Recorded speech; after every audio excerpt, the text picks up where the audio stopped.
Hey guys, this is Captain here from Bit and Apple TV in conjunction with the kid from the radio. We are here at Garden State Comic Fest, ready to battle, ready to interview. Let's go.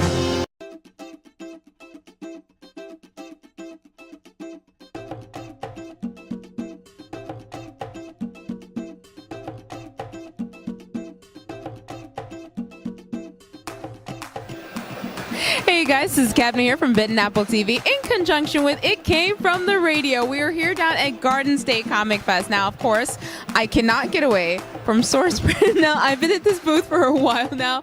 I've spoken to Casey. Now we're going to talk to Ben Goldsmith, as well as the infamous, amazing artist, Kay Valerio. By the way, I love your last name. It's very sexy. It is.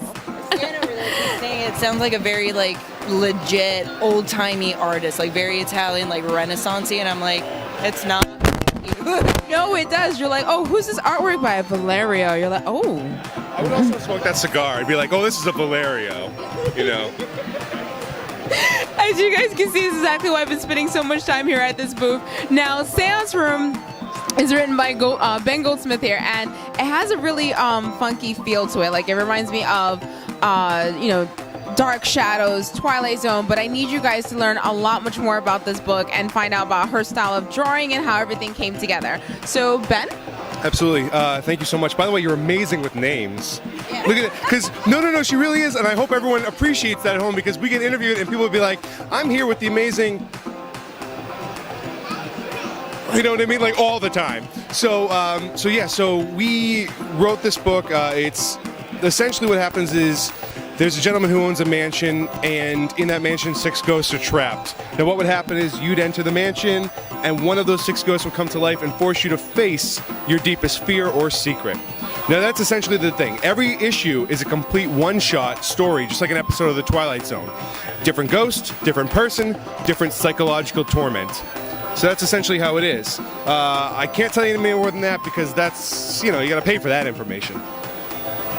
So Valerio, so if you were staying at that house, which ghost do you think would come out for you? I'll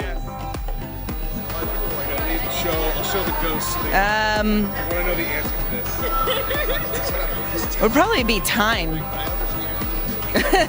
Time would come back at me, yeah.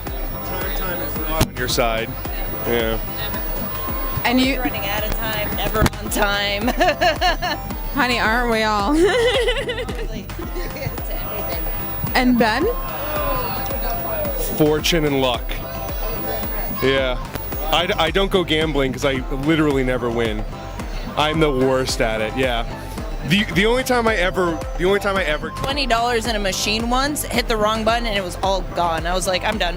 That was my budget. And it's gone. One click. It was a slot machine. It was just like a penny slot machine, and it just like everything all at once. I was just like, boop, done. Oh, all right. Game over, flat out. Yeah, so it wasn't like a soda machine. It wasn't like you were out 6 surges or anything. Like, you were good. Wrong button, it was all gone. Oh my God. So I learned the hard way. Okay, so when it comes to creating the Seance Room, what would you say was your strongest influence when it comes to, because I mean, when you're diving into the supernatural, you take a little bit from everyone, but there's always that one source that really strikes a chord with you. Yep. So what would you say was the strongest influence? So for the writing part, I know the artist part is, I love that answer, but I'll let you deal with that.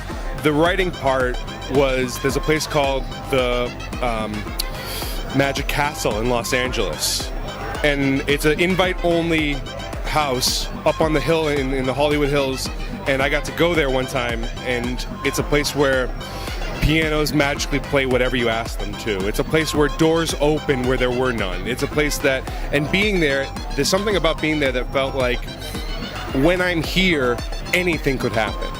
And that was the total inspiration for it. And then each issue is just about whatever human element I'm dealing with at the time. But yeah, look up, it's really cool. Look up the Haunted Mansion, or the Magic Castle in Los Angeles. It's a very cool thing. I want to go. That's going to be our next episode, hopefully. And for your inspiration when it comes to the art, which is intense and it really takes me back. So what is your inspiration? Well, I've always loved like Art Deco, Art Nouveau, the very like classic kind of deco inkers like Gibson and Aubrey Beardsley. Like, so as far as inking goes, I like that style. But what I've tried to combine it with is some of my own like painterly techniques. So like, there's a lot of ink washes, a lot of heavy blacks, but there's still like a bit of an airiness to it. And I've always made really moody work, so I felt like this fit into that realm perfectly, because I've always liked deep reds and blues and just things that are very like just haunting but still really beautiful at the same time, you know? And so the Art Deco, all that stuff, and then just like the classic Magician's posters. So I'm hoping to make the covers kind of look like that. I don't know how far I want to take it, but I definitely want there to be like this very kind of iconic look to them. Like, you already have these gold fingernails grabbing this guy's throat, you know? So I want every cover is going to have red, black, violet, gold on it, just in different ways. And it's always going to be that gold, those gold nails and the main character.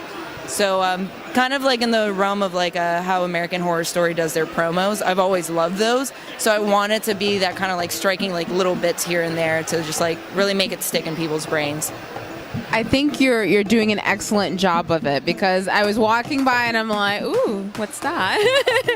And I like the fact that the artwork, it's intense and it sort of pulls you in. And I do think it matches what he's writing, just because, you know, you're following in what's human nature at its best. And I think that covers it all.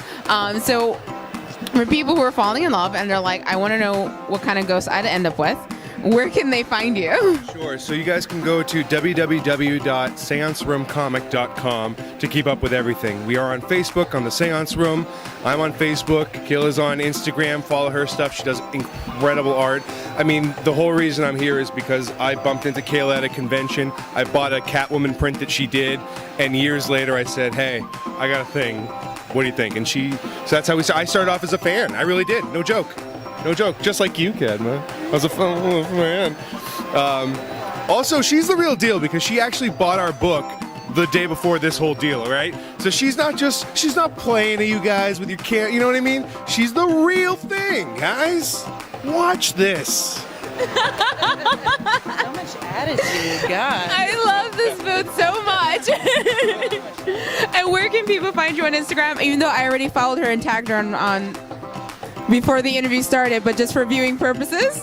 I've been notified of that already, too. I already checked my phone. You can find me on Instagram at KVALERIO_art. So it's KValerio_art. You guys, make sure you check out the Seance Room. Make sure you see the crossover that's coming up soon with Nora. And be sure to check everything out. Thank you guys so much. Thank you. Bye.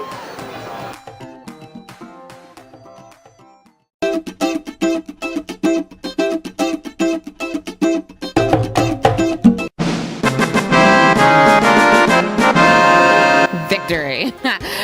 Thank you guys so much for watching, and I hope you guys enjoyed the show, enjoyed the interviews, and getting to know our local comic books. There's so much that we can do. Don't get me wrong, we all love Marvel, we all love DC, but I want to find more. Thank you guys so much for tuning in. Be sure to give me a clicking the thumbs up, as well as clicking the button down there to subscribe. Just do it right now. I mean, the button is blinking, it's winking at you. It's like, baby, you want more. And you do. Bye.